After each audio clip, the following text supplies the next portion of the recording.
নেই কারেন্ট, নেই উপযুক্ত জলের ব্যবস্থা, তবুও চলছে স্কুল। প্রতিদিন পাঠাবো কি স্কুলে, তো কারেন্ট নেই, তারপরে পায়খানা বাথরুম ঠিকঠাক নেই। এবার পটি যদি করে তো সেটা বাড়িতে আবার নিয়ে যেতে হয়, ওই জন্য সবসময় পাঠানো হয় না। আমি আসি, এসে বসে থেকে স্কুলে পড়িয়ে আবার নিয়ে চলে যাই। ওনাদের তরফ থেকে আমাকে কোনো অ্যাপ্লিকেশন করে জানানো হয়নি। আমাদের বাথরুম নেই, লাইট নেই, টয়লেট নেই।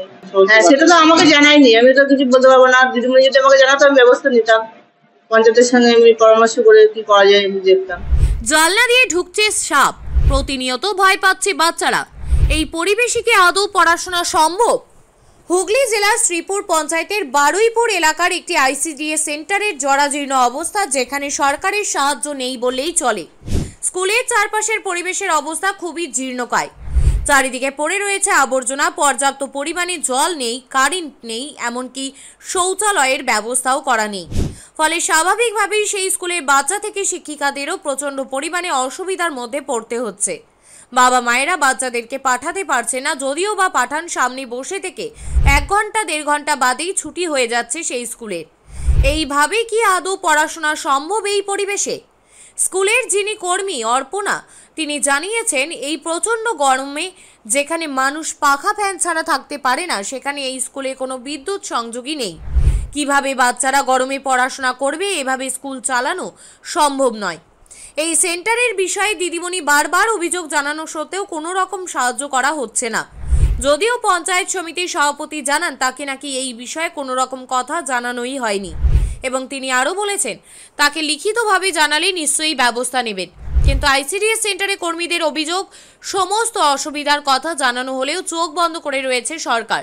জানলা রয়েছে কিন্তু গ্রিল না থাকায় যে কোনো মুহূর্তে সাপ ঢুকে যায়, এমনকি খাবারের জন্য যে চাল রয়েছে সেই চাল রাখার একটা ড্রামও নেই, তাই সেই চালগুলোকে রাখা হয় বস্তার মধ্যেই।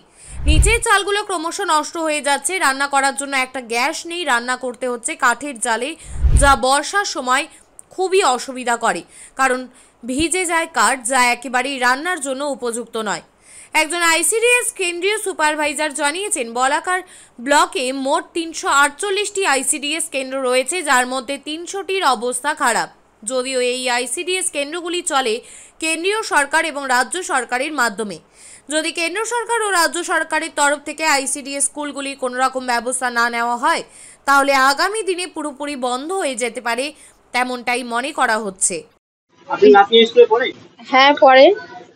স্কুলে পাঠান প্রতিদিন পাঠাবো কি স্কুলে, তো কারেন্ট নেই, তারপরে পায়খানা বাথরুম ঠিকঠাক নেই।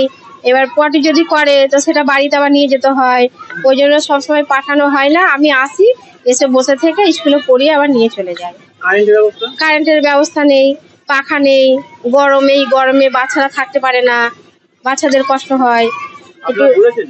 বলেছি, বলে কোনো কাজ নেই, কাজ হয়নি। এখানকার যে সদস্য তাকে বলেছিলাম, না কোনো কাজ হয়নি। সীমা ধারা। বারুইপাড়াতে একটি অঙ্গনওয়াড়ি কেন্দ্রে লাইট নেই, পায়খানা বাথরুম নেই, কি বলবেন? এটা আমি আপনার মুখ থেকে আজকে শুনছি যে বারুইপাড়া আইসিডিএস সেন্টারে এরকম অবস্থা। ওনাদের তরফ থেকে আমাকে কোনো অ্যাপ্লিকেশন করে জানানো হয়নি। আমাদের বাথরুম নেই, লাইট নেই, টয়লেট নেই। আচ্ছা, দীর্ঘ 8 বছর ধরে কোনো বিদ্যুৎবিহীন কেন্দ্র, কোনো বিদ্যুৎ নেই, সমস্যা হচ্ছে। হ্যাঁ, সেটা তো আমাকে জানায়নি, আমি তো কিছু বলতে পারবো না। দিদিমণি যদি আমাকে জানাতো আমি ব্যবস্থা নিতাম, পঞ্চায়েতের সঙ্গে আমি পরামর্শ করে কি করা যায় আমি দেখতাম।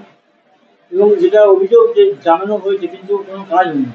না, আমার কাছে জানানো হয়নি। আমি 1 বছর হলো সভাপতি হয়েছি, আমি জানি না এই বিষয়টা। জানানো হলে আপনি পদক্ষেপ নেবেন? অবশ্যই নেব, আমার যতদূর করার ক্ষমতা আমি ততটাই করবো।